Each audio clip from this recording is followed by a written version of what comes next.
আসসালামু আলাইকুম আরেকটি ব্লগে সবাইকে ওয়েলকাম। আজকে দুপুরে রান্না করলাম কই মাছ, এখানে আছে শিং মাছ দিয়ে টমেটো দিয়ে একবারে ভুনা করছি। আর কালারটা হচ্ছে কি সুন্দর দেখেন মাশাআল্লাহ। আর এখানে আলু দিয়ে বরবটি দিয়ে ভাজা করছি। আর এখানে আছে যে আমের চাটনি। এই তো আজকে দুপুরে এগুলা দিয়ে আমাদের খাওয়া হবে। কেমন হয়েছে অবশ্যই জানাবে। আজকে আমার মনটা ভীষণ খারাপ, তার কারণ আমার বোন কয়েকদিনের জন্য আমাদের বাসায় বেড়ানোর জন্য আসছিল। আর আমি অসুস্থ ছিলাম, আর আম্মু চোখ অপারেশন করছিলাম, এই জন্য দেখার জন্য আসছিল। তাই আজকের এই যে সবাই মিলে একসাথে ভাত খাচ্ছিলাম। আর এই জিনিসটা আর কতদিন পরে হবে কি না হবে, আর আমার কাছে খুবই খারাপ লাগতেছিল। আর এখানে আমের চাটনি দিয়ে এই যে আমার বোনের ছেলে মেয়ে দুইজনই ওরা খাওয়া দাওয়া করতেছিল। সাথে আমার ছেলেও আছে, আমার ছেলে যে বরবটি ভাজি দিয়ে ভাত খাচ্ছিল। আর বোন থাকা মানে কিন্তু ভাগ্যের ব্যাপার, আর সহজে কিন্তু ভাই বোনের দেখা হয় না।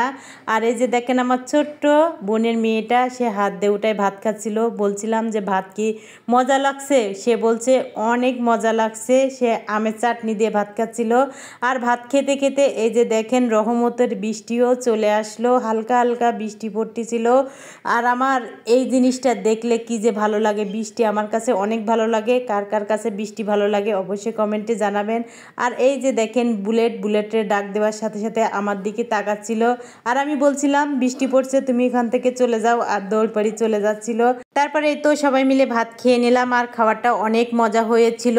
আর কিছুক্ষণ পরে এই যে দেখেন এখানে একদম ঝুম বৃষ্টি হয়ে পানি জমে গিয়েছে। আর এখানে এই যে আমার লাইলা বুড়িটা বসে বসে দেখতেছিল বৃষ্টির সাথে আমার বোনের মেয়েটা।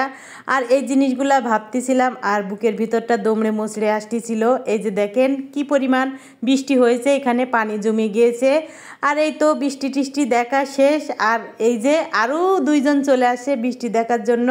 আর আমার বোনকে বললাম আজকে আমাকে একটু তেলে ভাজা পিঠা বানাই দাও। বোন বলে কথা, আমার আবদার রাখার জন্য সাথে সাথে তেলে ভাজা পিঠা বানানোর জন্য চলে আসলো। আর এখানে এই যে প্রথমে গুড়টা গুলে নিয়ে ছেঁকে নিয়েছে। আর গুড়ির ভিতরে কি পরিমাণ ময়লা ছিল দেখে বুঝতে পারছেন। তারপরে প্রথমে চালের গুঁড়া দিয়ে একটু গুলে নিল, তারপরে এখানে আটা দিয়ে দিচ্ছে। আর এই তো কড়ার ভিতরে তেল দিয়ে আমি একটু বাইরে আসছিলাম লাইলাকে নিয়ে। আর এই যে দেখেন সে কি পরিমাণ দৌড়াদৌড়ি করছিল, গেটের বাইরে যাচ্ছিল আবার আসতেছিল, এইটাই করতেছিল। তারপরে আমি গ্যাস একদম শেষের দিকে হয়ে গিয়েছিল, তাই একটা গ্যাস কেনার জন্য আসছিলাম একদম বাসার সামনে। তাই এখান থেকে একটা গ্যাস কিনে নিয়ে এই তো বাসায় চলে আসলাম। আর বাসায় আসার পরে দেখেন এই যে দুই ব্যক্তির অবস্থা। পিঠা বানানোর জন্য ডোটা হবে এরকম, হয়তো ভিডিওতে দেখে বুঝতে পারছেন। তারপরে প্রথমে আমি এখন একটা দিয়ে দিলাম। আর এর আগে কিন্তু আমার বোন অনেকগুলা বানানো হয়ে গিয়েছে। আর পিঠাটা দেখেন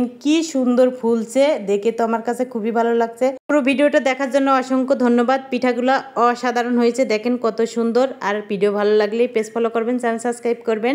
আর এই তো বিকেলে বাসার সামনে বেল নিয়ে আসছিল একদম গাছ পাকা, তাই এখান থেকে দুইটা বেল নিয়ে নিলাম। ওটা কেমন হয়েছে জানি না। আজকের মতন বিদায় নিব, অন্য ভিডিওতে দেখা হবে। সেই পর্যন্ত আল্লাহ হাফেজ।